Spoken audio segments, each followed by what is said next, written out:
If you're not buying a product, you are the product. If you're not paying for it, you're not the customer, you're the product being sold. We're not paying to use Instagram or Facebook, but how they make money is by us and our attention. That means that the content is then generated to keep us on the app. That's what becomes really addictive, and that's the bit that we're not really prepared for as a society.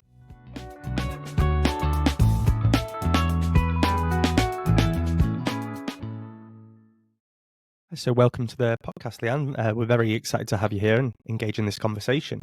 So I'll just dive straight into questions. From your experience, what are some common mental health issues that have arisen directly linked to use of social media? I think it's such an important question to ask, and I'm glad we're having this conversation. I think in my experience, it's mostly been anxiety, and probably, I guess, the other part, because I work with children who have difficulties like emotional regulation, it kind of just exacerbates all of those challenges as well. But I think definitely in teenagers, depression a little bit, but definitely anxiety. Yeah, I can understand that. And I guess, do you ever see any like children, there's a term now, it's like the iPad kids, where, the kids, I guess, just given access to the internet, for social media to keep them entertained. Do you think that is having a negative impact on those children as well?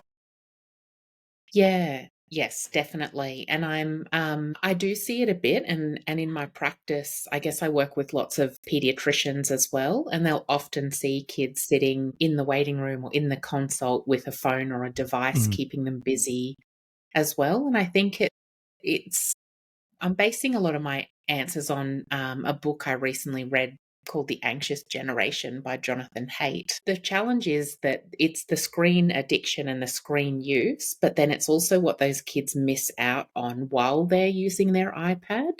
So they don't necessarily learn to talk with other people and interact in a way that kids did before all this tech existed. Yeah, thanks for sharing that. I think it is, it is very complicated because, a lot of people want to keep their children entertaining, I guess behaving and, especially in an environment such as a waiting room. But then you've got to also think about the side effects and knock-on effects of that. I think too, it's linked to like maybe our expectation of kids and parenting as well, that our expectation sometimes is too high that kids will sit still and be quiet, and that's why we give them the iPad to do that. But that's not how kids work. Yeah. And yeah, as parents, we can feel uncomfortable about it. So we want to kind of create a solution to it, when really, if we accepted that kids will be a mess at, when you're out for dinner or at a waiting room, then it takes a lot of the pressure off of everybody. Yeah, definitely. Yeah, it's like to be expected to at some point, that kid. Yeah, that's right. Yeah. So how do you think social media shapes self-esteem and identity in both children and adults, and what are the long-term implications of that on self-esteem? Yeah, I think the problems are that it's constant comparison of ourselves with a view of a world that's not realistic. And that comparison creates a difference that kind of negatively impacts self-esteem. And particularly in adolescence, they're really vulnerable to that stuff because they're still forming their identities. Even people in their 20s as well, they're still forming that idea of who they are. And if they're comparing their sense of themselves to someone else's perfectly curated feed that looks like they've got it all together, that comparison can be really damaging. But I think too that the part of social media that comes along with likes and comments and followers, and that gives some fake sense of legitimacy or worth. And if kids are chasing that, or, adolescents and young adults, that's where those long-term implications come into play. So if you're constantly searching for that validation, then there's that vulnerability to anxiety and depression or body image issues as well. So I think it's that negative comparison, but long-term it kind of affects our understanding of who we are as a person. Yeah, I definitely agree. And, from my own personal experience, I used to be really into bodybuilding. So, I was following Right. all of these, fitness influencers on Instagram. And you just like, it's so unrealistic because, you know, a lot of the fitness industry, for example, is using steroids, you know, extremely unhealthy habits. So you're never going to achieve that physique working a job and all the other things in life. That it's a very that's their whole life is just doing that. And you Yeah. compare yourself to that and think, why am I not like that? And that affects your sense of worth. So, you know, I actually realized this and I was just like, okay, I'm following all these accounts because it's not doing me any good, because I realized that is not realistic and, you know, I shouldn't be trying to aim for that.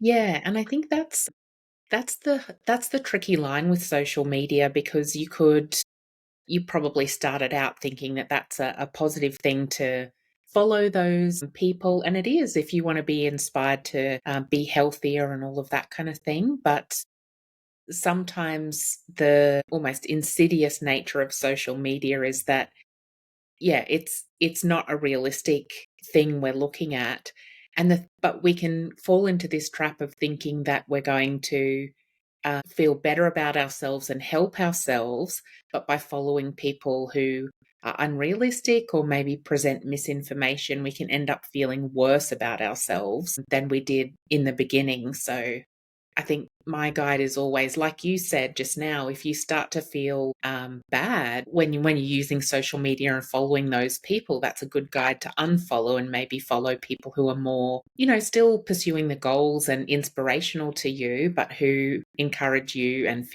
you feel good after watching their content. Yeah, definitely. I think a part of it plays into, you know, the sophisticated algorithms that social media uses.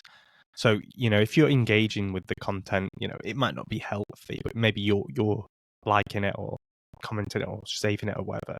That's feeding straight back, and then you're going to see more of the same kind of content. And I feel like that can become quite overwhelming if you just that's all the content you see, and you kind of get your focus of reality is just on that, and out you don't really see anything outside of that on the social media. Yeah. I've had that experience recently with doing the work I do with parents, and my presence on social media for my professional account it's changed the algorithm because I'm liking and commenting on Mm, things about, being a psychologist for kids, basically. And then I noticed all of these other messages coming to me, and I started to be thinking, oh, everyone else is doing this stuff. I'm not doing enough. yeah. And I didn't really realize that, oh, wait, it's just actually now been curated to Mm. just me. And so that's why I'm getting those messages. But it changed my whole perception about, that, yeah, what the reality is out there. We can forget that we're being targeted, I Yeah, think. definitely. I've felt the same way with, you know, doing this mental health podcast and all things around that. All I see now is stuff to do with mental health, which is great. But then, as you said, you start to think, maybe, you know, am I doing enough? Am I doing good enough? Like comparing yourself to others, which is a key point of social media. Yeah, that's right. So why do you think that social media platforms are so addictive and such a big thing in our lives? And how does this affect mental well-being over time? I feel like I'm going to sound old when I say this. I see that technology is just evolving so rapidly, and it's evolving faster than our brains are. Human beings are very slow to change on a big scale. And I'm assuming I'm older than you, and I grew up in the age when there wasn't the internet until I was in high school. And so now it's just part of everyday life, but we haven't developed a lot of ways to be able to understand it and manage it a lot. But I think one of the biggest things is that we started out thinking social media was a way to keep people connected and for us to be, create a sense of community, and it's as a positive thing. But it's evolved from that and monetized from that, and then its primary purpose is to keep people engaged and to be on the app. I know I often think of that quote about that if you're not buying a product, you are the product. If you're not paying for it, you're not the customer, you're the product being sold. Yeah, we're not paying to use Instagram or Facebook, Mm. but how they make money is by us and our attention on the platform, and that's what sells, and that's how they make money through ads and all of that kind of stuff. So that means that the content is then generated to keep us on the app. And that's what becomes really addictive. And that's the bit that we're not really prepared for as a society, I think, because it's designed to keep us engaged by things like the algorithms we talked about, or infinite scrolling options, but also notifications as well, so that it makes us kind of pick up our phone and start.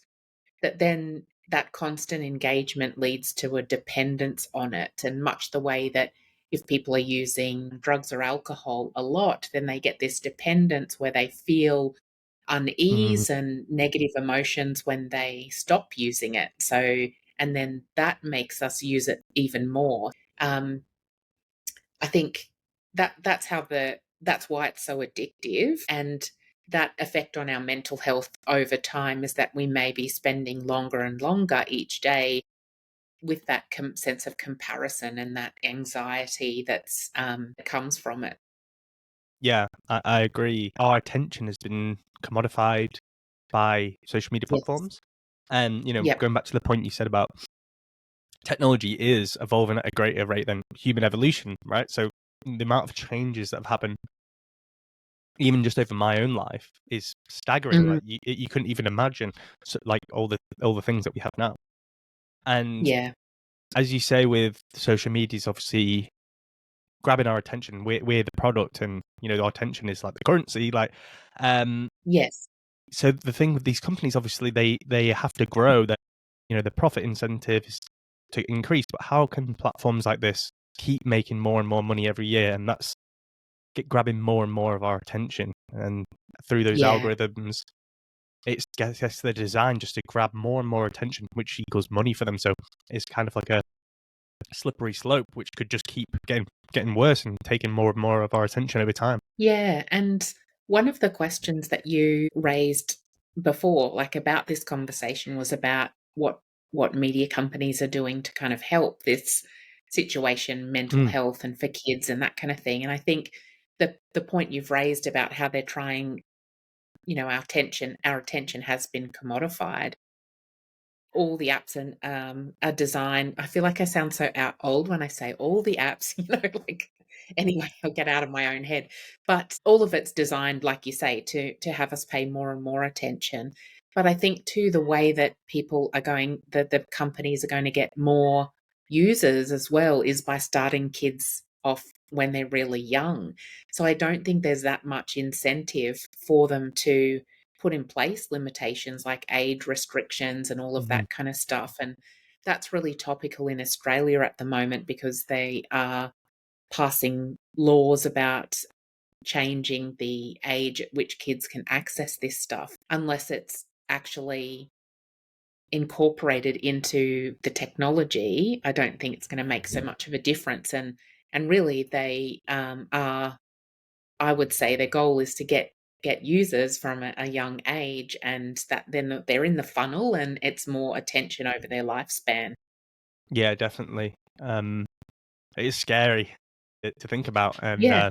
but I guess it's if you come to the understanding as an individual, I guess you can then set more healthy boundaries with it. I think that understanding is really important. Like if you don't Yes. know that this is the case, then you wouldn't really think too much about it, I guess. Yeah, absolutely. I think that's so right, because I think a lot of the strategies for us as adults and even for our kids, but what we've got to do it ourselves as adults first, though. If we want our kids to follow our lead with the tech, we've got to model it as well. And I don't think it's going to come from changes within the social media platforms. It's going to Mm, come through changes that we make about limiting the time that we spend and the people that we follow, and yeah, putting boundaries around it. yeah, and like for example, Instagram did put in a feature which you could say is a positive, but an extremely small step, which was the ability to hide the amount of likes that you get on a post. So if you look at someone's post, it'll just say liked by this person and others rather than putting a number on it.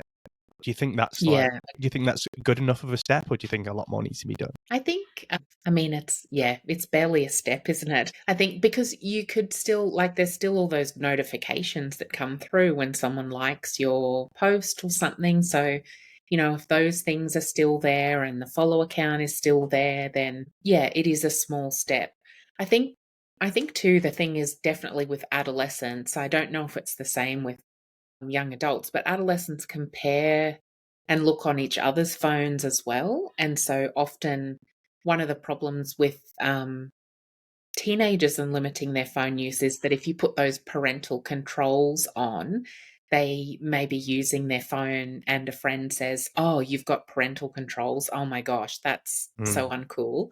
And yeah.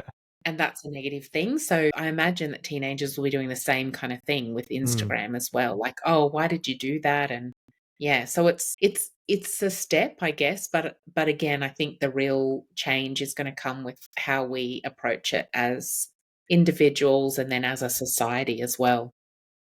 yeah, I agree, and it is a very complicated thing. It's about human behavior, and it's not just something you can easily just solve.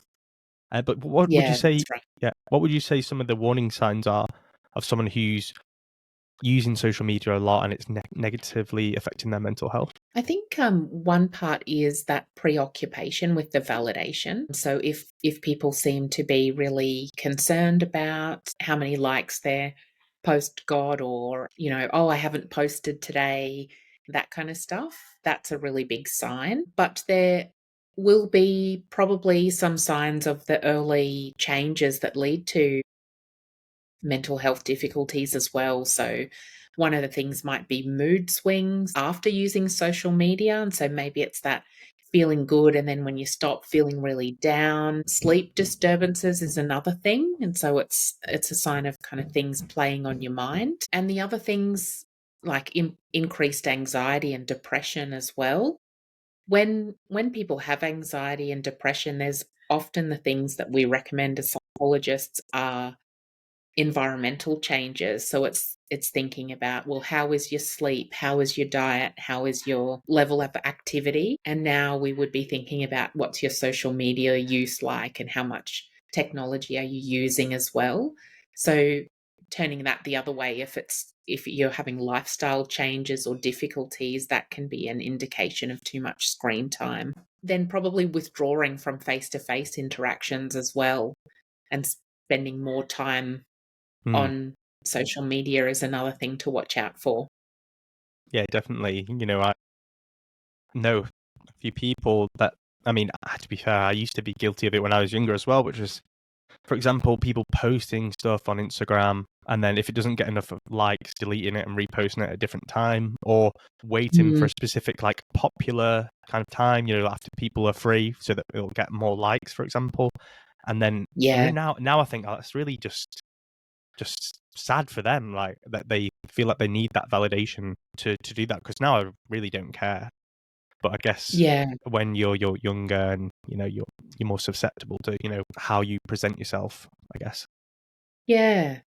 And the thing about social media too is that it's like the change that we weren't quite prepared for, I think, is that it's not a one-on-one interaction anymore. It's a one to the world interaction. And so where you might say a joke to a friend and they might not laugh and you're like, oh, okay, Mm, that one didn't land. But then if you post something online, you feel like you need to have many, many people respond in a positive way. So um, if you can change your thinking around to thinking, well, this is me and I'm posting for me and I don't care what anyone mm, says, that's a positive thing. But if you're expecting um, yeah, the one to many thing is what can kind of increase all of that pressure of needing the validation as well. And so you might have only a couple of friends call on your birthday or something, and that's enough, but you feel mm. like you need 100 likes for Yeah, something on social media because there's more people out there. yeah, definitely. Do you think that like the constant exposure, on Instagram, any social media, really, people are presenting an idealized version of themselves. This perfect Mm, picture, they only post the best pictures. from the best places. Do you think that has an impact on like the consumer's anxiety and depression or body image concerns? Yeah, definitely. I think so. Like we've talked a little bit about the Mm, comparison before as well, but if things are heavily edited or it's filtered as well, it makes that comparison gap wider between our reality and what's presented there. So, those feelings of inadequacy or feeling dissatisfied with your life or your body has a really big impact. That comparison is what can lead to things like anxiety and depression, but also body dysmorphia as well, where you kind of feel it changes your perception around about your own body compared on what compared to what you think is the norm. And for adolescents and young people, we're still forming that identity and self-image, which continues. I mean, the brain's still developing up till around age 25, but I would say lots of people at 25 don't feel like they've quite got life figured out yet anyway. So it's a that's why it's such a challenge. It's during that time when we're forming all of these ideas about ourselves, if we're experiencing the comparison, then that's what is so damaging about it. yeah.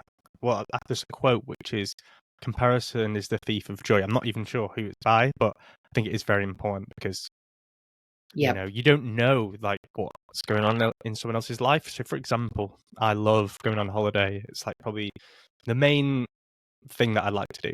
That's where all my money Hmm. goes. I don't really do anything else but do that.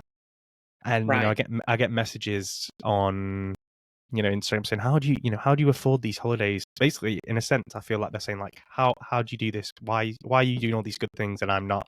But I guess Yeah. what they don't see is that I'm not going out for drinks. I'm not doing all these other things that they might do. So I guess it's you got to think about maybe they don't do any like you see these things. Oh, they're always doing this, but they probably have made sacrifices in other parts of their life, or you don't know the whole story. Is the Yep. important thing? Yeah, I can relate to that because I love to travel as well, Mm, but I don't particularly like posting on social media either because 'cause I'm an introvert, but when I do post is when I'm on holiday and I'm having fun and I'm relaxed, so, yeah, people will say, "Oh, you're away again, like, what your life is amazing," and it's like, "No, I'm just only mm, showing you the bits I'm excited about, the rest is, that yeah. day-to-day stuff where I'm just going to work again, I'm not posting about that." Yeah, exactly. Yeah, I mean, she's just gonna share a picture of you in like the local coffee shop or something. It's I don't know. It's Yeah, kind of that's right, getting the yeah, bus again. yeah, yeah. I mean, I think social media did used to be a bit more like that. People did used to just post literally anything, and it Yeah, has become much more like people call it like Finstagram. So just the best bits essentially, yeah, that's which is sad. But so how do you think the always on nature of social media impacts mental health? Does the constant connectivity increase stress and anxiety levels? yeah, I think that's again, I guess it's what we're feeling and experiencing when we are connected. And yeah, if that's positivity, then perhaps it's something different. But if it's already that feeling of comparison and stress and anxiety, then it just means that there's a higher percentage of the day when we're feeling that way. And so that kind of, leads us to feel overwhelmed, but it can start to impact other things like rest and relaxation and real world social interactions. If we're constantly able to connect in other forms, then we miss out on those things that we really need. And that's that double-edged sword of social media. It's the negative impact of using it, but it's also what we're missing out on at the time. I think too, it's what I notice in definitely with teenagers, it's often girls who are having social challenges or even with, cyberbullying or something like that, without having the break from it, it doesn't give our mind time to problem solve about it or think about it in a different way. It becomes our full experience, and that's really damaging. Whereas if we have more of a break, we have time to think about it, talk about it with somebody else, and solve the problems. But and it's just, there's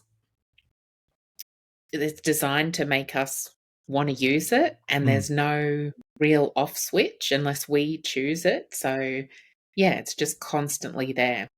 Some of the Yeah. research actually on how much, I think this was based in America, so potentially different culturally, but teenagers were getting something like notifications every 6 seconds or something like that. It's phenomenal how much it's kind of bombarded us without us really realizing it. Yeah, definitely. The whole thing of having the constant connectivity. So one of the things, my brother will never ever answer his phone. Like, I mean, he doesn't really answer messages, but to be honest, I do understand because before social media and access to the internet, and you wouldn't be able to just message someone at any time of the day.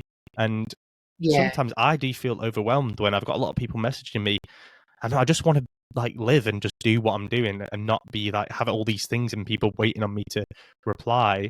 And it is difficult because people do expect you to reply within a certain amount of time. It is a lot of pressure when you're constantly getting these things coming through. And compared to in the past, you would be living in the present moment, but now we're just living on. I guess it's kind of you're on more on edge, and with all these notifications, as you said. Yeah, that's right. Yeah, it is more that's a good point, that it's more on edge because of that constant notification as well. And I think that for me too, because I'm older, I'm in my 50s, I've had more of that. I guess I've grown up without it enough to then feel, yeah, I've experienced not having it. So I feel quite comfortable to leave my phone at home or to put it on do not disturb and treat it as a thing that it's there, like a collection of the messages and stuff, but I will respond later. But I think without growing up that way, or without kind of turning your mindset to that point, it can be really overwhelming. And again, the pressure that it creates. Yeah. So another thing with social media is the newly popularized term doom scrolling. It's a Mm. widely recognized behavior, like during stressful times. For example, pandemic. So how does this consumption of negative content affect mental health, and how can people break free of this habit? I think that's something that I'm not as familiar with because I don't see it as much in my work, but I think it definitely then just increases. It's yeah, so it will increase feelings of anxiety and kind of helplessness and depression. But how it starts out is that people want to scroll stuff that helps them. What's the word? It's almost like that type of content. If you can relate to it, you feel like you're seen and heard and not alone, which starts out as a positive thing, like that you're looking for content that makes you feel like other people are experiencing the same kind of thing, but it can quickly unravel into that negativity. Again, that's the thing, without us realizing it. So I think, again, I would say it's about setting boundaries and trying to limit the exposure to negative content and try and replace it with more positive content or positive real world activities as well. Going back to kind of image, when people are feeling this pressure to create a curated version of themselves on social media, obviously that has a negative impact on others who think comparing themselves to them. But what impact does it have on the individual, like the pressure that they feel to create this perfect image of themselves? It's almost like in reverse too. It can be feeling inadequate again because we're comparing ourselves to this perfect ideal. So when people are seeing images on social media, they feel the same way. But then people, when they're posting it, there's also that feeling of inadequacy because really we're trying to post stuff that still lives up to that image of what we've seen online. Yeah. And so I think it's that isolation that comes with it, of feeling like that we're not the same as other people, or different, or not as good as other people. And it's almost like not being able to live up to the expectations that are there. Yeah, definitely. Yeah. So, I used to post just the best things, but now I will You know, I sometimes, if it's a nice picture of me and my friends or something, I will just post it regardless if I don't look great. But, you know, some people have said to me, "Oh, like, why have you posted that?" Or, you know, "You look better in person, like, compared to on your Instagram." But I'm thinking, I don't really care. But I guess for Yeah. other people, they think, "Oh, why would they post that?" But it is kind of, I was just thought it was quite sad because why do you care so much? But I guess if you're brought up that way and that's just how you are, that feeds back into it. Yeah, and I think that really speaks to the vulnerability that can be there, and that's what makes it, I think, the difference between whether social media is going to really negatively impact somebody or not is that vulnerability to wanting to be live up to that expectation or that image. And if you what you've talked about is maybe having some internal resilience, that where you feel like you can make mistakes and nothing has to be perfect, for you to be okay and a good person and happy with your life. And that resilience is what can really make the difference between, um, yeah, feeling like you're never living up to expectations and feeling like you're good enough. Yeah. So for now, talking about social media and its impact on attention. So as I'm sure you'll know, there's a lot in on the news about, you know, ADHD is becoming, you know, everybody has it, and I've talked about this on the podcast already. And do you think that social media use affects attention and focus? Yeah, I think so. It's that kind of rapid short form content, I think, that has us switching from ideas every couple of seconds, can really reduce our attention spans. I think it also makes it harder for us to focus for extended periods of time as well. I think the reason is that, our brains aren't designed to do that switching, and our brains aren't designed to do multitasking, but lots of us will multitask, so we'll be using a phone while we're doing something else as well. And again, if we're doing it for lots of hours a day and every day, that kind of becomes our, the time, the way, how do I put it? It kind of works out that our brain is doing that most of the time versus doing other things. And paying attention to one thing for a long period of time is a really good skill to have.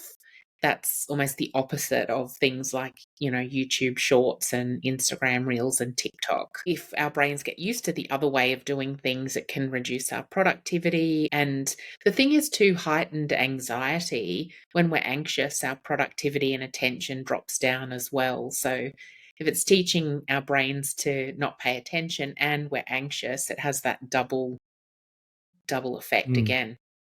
yeah, definitely.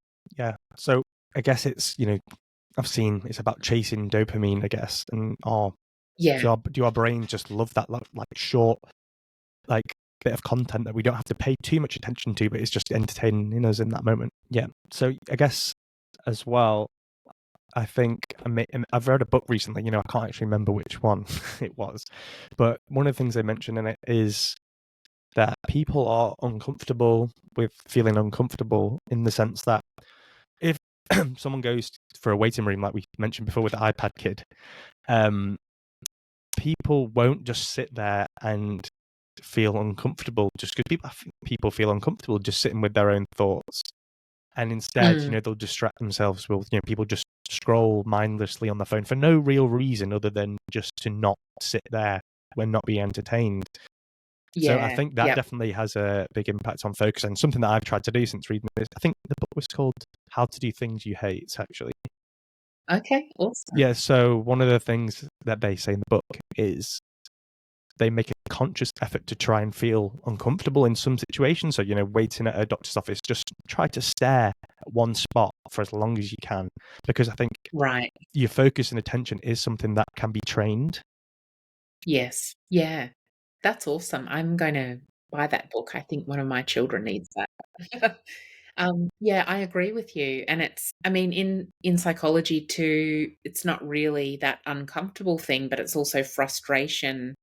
We would often teach frustration tolerance, so it's it's a skill to be able to tolerate those feelings like frustration or feeling uncomfortable or being bored, waiting. Yeah, and I've noticed that often when I'm in a situation like that, everybody will be on a phone looking down, and I'm kinda looking around like I'm the one who's not in the world, but yeah, I agree with what you're saying about trying to that you can train your attention, and I guess these social media use is kind of training us out of it. Yeah, definitely. So, with social media becoming so integral to personal and professional life, how can people create healthier boundaries with it and and still use it, but not feel when they set boundaries with it, not feel disconnected or left behind with like current affairs? Mm. I think it's about, if we're talking about addiction really with social media, a lot of the time, the thing you do with addiction is called harm minimization. So it's not necessarily about stopping it altogether, but it's about minimizing the harm that it might have. And so you can do that by limiting the amount of time you're using social media, or that's really what it is, but tech in general. Setting daily limits on screen time, which you can do through various apps and other things, and trying to schedule some offline time as well. Airplane mode is a great thing sometimes to just turn it off so that the notifications won't be there that draw you back. Yeah, so daily limits on it, and schedule some offline time, but also have some times of the day or places where you have a no phone zone as well. So maybe when you're having, for families at the dinner table, I think is a great example. Maybe it's during family time or when you're with friends or out for dinner and whatever, decide to all have no phones. But sometimes you need to do a bit of a detox as well. I think this is kind of like, I see that it's almost like drinking coffee or something. Most of us, if we're coffee drinkers, might start out with one, and then it's easy to come up to having three a day or more. Mm. So you do get to that point sometimes if you feel like it's too much to that where you need to do a bit of a detox to remember what it's like without it. And it gives you a chance, I think, then to realize like your anxiety might spike a bit using the screen, using the social media, but then it always will go down afterwards. But because our anxiety increases when we stop, sometimes it makes Mm. us just keep going. So taking that time to actually decide not to do it for a while will break that cycle. It doesn't have to be for long. It could just be for a day, maybe on a Sunday or, whenever. Um, yeah, Yeah, that would be my I agree. Like, I definitely am addicted to my phone, and well, I'm not nowhere near as bad as I used to be. But if you are, say, I'm watching something on TV, and I'm like, oh, I should check my phone, or maybe I got like an important message Mhm. or something like. But usually, I don't have any messages. But you think your Yeah, brain's just like, oh, I should check, I should check. So that is, I don't actually like that. So maybe I will probably schedule some more specific times where I don't use my phone whatsoever. Because I guess once you do it, if you do that for a while, that'll just become easier to just not use it. As you say, it's yeah, like an addiction, so you can kind of wean yourself off it, right? yeah, and it's about it's a habit really, isn't it? It becomes a habit where even though you're happy watching something else, it's the habit that makes us wanna check it. And so if you can Hmm. think about breaking, even if you break it down so that it's just, when you watch TV, you're not gonna use it, it's in the other room, and you can do small steps and different activities to try to minimize the use of your phone, and that's gonna build up that as a habit, as an alternative habit. So going back to the role that these social media companies have in grabbing our attention and causing mental distress in a lot of cases.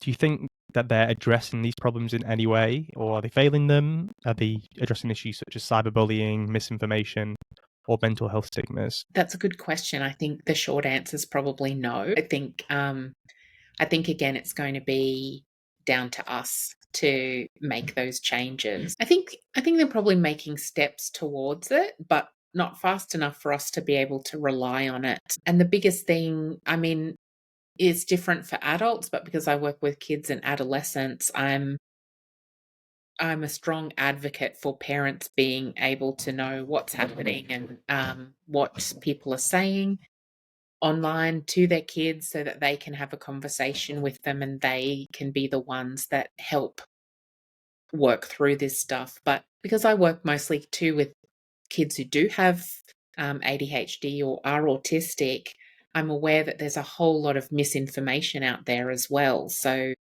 I think the misinformation's even harder to mediate, because if it's bullying, perhaps people can read the comment and think, yes, that's bullying, we'll remove that. But how do we expect a tech company to know whether something's accurate or misinformation about all the topics in the world? I just don't think that It's that's unrealistic. realistic. Yeah, Yeah. 100%. So do you think, going onto the other side, do you think there's any positive outcomes from using social media? So how can individuals take the positives while trying to avoid the negatives of it? Yeah, I think there are positives, and it was designed to foster a community and connection and provide support networks to people, which is positive, and also sharing resources is good as well. So whether that's about supporting ADHD or, in terms of weights and health like you were talking about. I think how we can try and experience the benefits without the negatives is to, again, think about if you feel good after the content that you're watching. And so follow people who help you feel good after you watch their videos. Maybe it's mental health advocates as well. But also try and maintain connections with friends and family who you can do that online, but also balance it out with real world connections as well. Yeah. Yeah, I think that's really important, because you can't live, well, I guess you could live your whole life online, but I don't think you'd feel good. I don't think you'd feel good. Yeah, that's And right.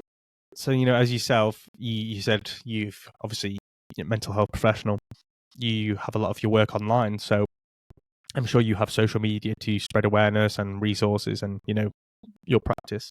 So how effective do you think that is? And are there risks involved with having it presented through social media? Yeah, there are risks. It's interesting you say that, because it does cross my mind a lot, because I do provide information for parents that's, social media is often how we access information. But at the same time, because I know the downsides of social media, I do feel a bit conflicted about Mm, it. Maybe see it as a way that if parents are or people are on social media anyway, then providing some positive information that's also evidence based and accurate in their feeds is a positive thing. But I think also keeping in mind that there are other ways to access information. So through, podcasts, for example, mm, and other things that parents and people can do that's in that longer form version of information, so that, we're listening to this podcast is long, it's more than a few seconds, so it's encouraging focus and attention and concentration in that longer way. yeah, I guess it's about balance again. yeah. It's about balance, and I guess as well, I think I have the same kind of thoughts about, I'm going to have obviously content on social media, but I don't want people just to be blindly consuming content and just reinforcing the behavior of everything we've been talking about. So I think Mm, maybe it could be, from my perspective, I'm thinking of having maybe, a slide or post to remind people to disconnect from social media and actually just go out for a walk, or something that'll help them feel better and also train their focus and attention. yep. Yeah, that's a great idea. I just thought about that as you were talking, that Yeah. that would be awesome to do. Yeah, Yeah. yeah. Well, I do follow a few accounts which are like, it'll start playing like a bit of like a, brain rot reel, and then it'll say, Mhm. come up with a thing saying disconnect, you're spending too much time on like Instagram, and basically that kind of Yeah, thing, as a yeah. reminder. But usually I just ignore it. Which yeah, That's the thing, we do, don't we? uh, We just scroll on. yeah, just oh well. So I'm going to talk now about influencers. What do you think about influencers, and do you think they're having a negative effect overall? And what advice could you give to consumers, users, our listeners, how to tell, what is real and what is not, and how to kind of evaluate what is out there? A really good question. It's really hard to think about how to evaluate what's real and what's not. I think it's, you know, I don't know, it feels controversial to say, or maybe I'm feeling old again, but I do think influencers probably have that. It does seem to me to be a negative thing, I guess is the short answer if I'm not going to sugarcoat it. And the reason is I think it's a marketing strategy really designed to create a persona that is really positive and ideal. And that's what leads us to that gap of how we view our own lives and how we view somebody else's. I guess it's meant to be aspirational and all of that kind of stuff. I would suggest to try and find people that you still feel relatable with, not somebody that makes you feel really inadequate and different. But if they're an influencer that has the kind of life you'd like, but you feel really like you can relate to them, then maybe that's a good thing. There was a second part to your question. Oh yeah, I'm not sure I would know how to help people decide if it's realistic or not, but I would say to try and keep in mind what your values are. I'm a big believer in living your values and think if that person really, do they seem to embody the same values that you have as well? And if they don't seem to, then it's not a person to follow, would be my advice. Because I think if you're following people who have the same values as you, then you will probably be following positive content. Yeah, I agree. So going back to, again, some actionable insights. So for some people who are feeling overwhelmed, they might be thinking, I'm using social media too much, but they're addicted. So what are some steps that they can take, like, to reduce their usage of it or make it a healthy? Yeah, I think setting time limits is a good one. I know some, like Instagram has that feature within the app now, but there are other apps you can get that can limit your access to certain platforms and even the internet in general. So that's probably a really good thing to do. And apps that track the usage as well, so that you can get that feedback really about how much time you are spending on the app. I'd say to replace social media with some other things as well, if you can. So, trying to do things that bring you joy and relaxation and maybe a sense of accomplishment or feeling good. So, it doesn't have to be things like exercise and stuff. It can be hobbies or time with family or just something else that's going to give you that same dopamine boost that social media does. And I guess probably trying to practice some mindfulness as well would be a good strategy because I think that can. So, for people who don't know, mindfulness is really about focusing on what's going on in that one moment, whether it's the things around you, what you can hear, what you can see, if you're, looking out the window, that kind of thing. But it's a way to really help you be centered and focus your mind. And I think if you're practicing that, you're probably going to then become well, it's a tool that you can use if you do feel bad after using social media, whether you're feeling anxious or overwhelmed. But the more you can quieten your mind without the use of that distraction that comes with the scrolling, I think it means that the less likely you are to kind of go for that as your first strategy to manage anytime you are bored or waiting or anything like we mentioned before. Yeah. So I'd like to add on to that, which is I used to use an app specifically for when I was studying because I'd get distracted by my phone. So it's called Forest. So I said, have you heard of it? Yeah. So I think so, yeah. yeah. So you essentially like pick a tree to plant in your forest, and then when you plant it, it starts a timer, and the tree will only grow if you like stay on the app. If you like go and check social media, your tree will die, which is sad. But Okay. it's to basically, I guess, to help you keep attention and focus for the time that you set so you can do other tasks. And I guess that's also a great way just to train your attention in general using those kind of things. So I've seen all loads of stuff, advertised on the internet, such as, like a prison for your phone that locks it in there or stuff like that, which is a bit extreme. But I think, stuff like that, it can definitely help. Yeah, I agree. I like your approach of using the app because I think the prison thing is, I've seen that Yeah. too. Sometimes if we want to feel good about it, I say to follow a good strategy, which is Mm. growing something positive when we're not doing it. Yeah. I really like that idea because there's lots of ways that you can gamify this habit Mm. change that you want to make. It doesn't have to be boring. I would love that. Probably download and start that. Someone else has told me about that Yeah. app as well. Yeah. Yeah, it's cool. And then you get to see, you've the forest that you've planted over, all these different times where you've had a bit of focus time, I guess, which is Yeah. nice. Yeah. Excellent. Yeah. So as we But move into an increasingly digital world, how do you envision the role of social media in mental health evolving? I think as a psychologist, I'm not sure that it's going to have a positive role. I think that any efforts to help with mental health, I think will be off social media. It's not going to be kind of within social media. And I think like what I do and what you do as well, maybe we can use social media to kind of spread awareness or messages about it, but it will generally be then having people get off the social media to go and do something different in terms of looking after their mental health. Yeah, I think that, Yeah.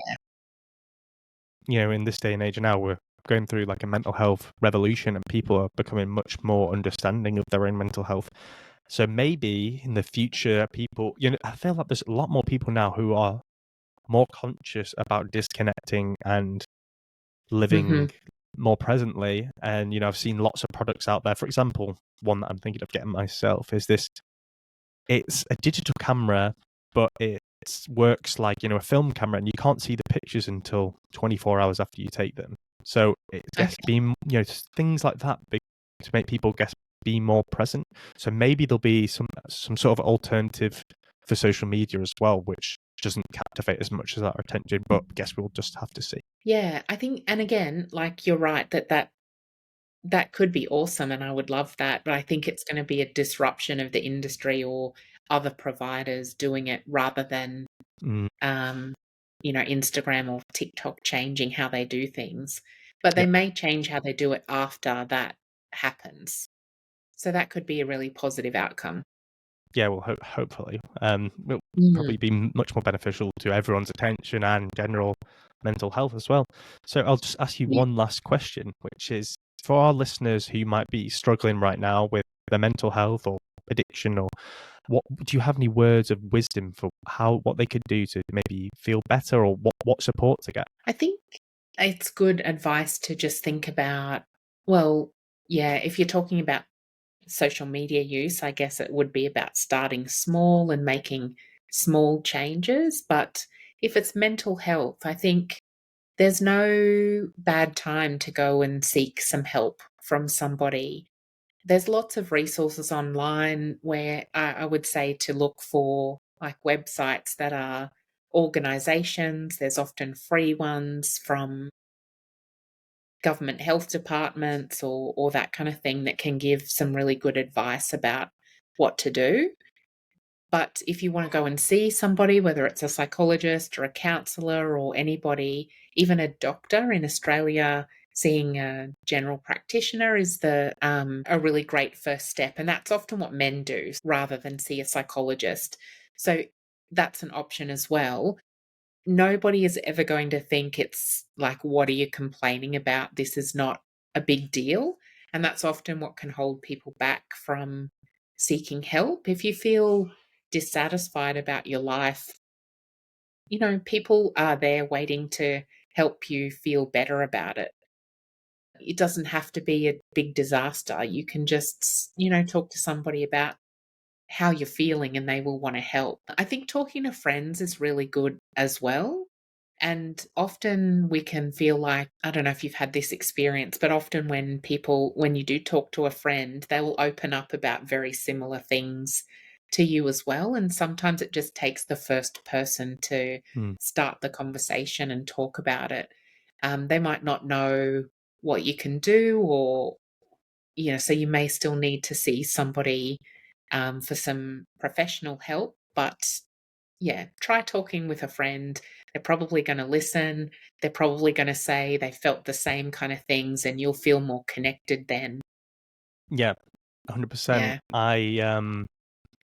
I'm very open talking about my own mental health, and it surprised me how many other people are actually struggling. People have messaged me who I would never have guessed or imagined they were having any difficulties, and I think that therapy can be beneficial for everyone. I think everyone has, some form of trauma or something that they'd like to, maybe improve. And at the end of the day, it's not going to do you any harm.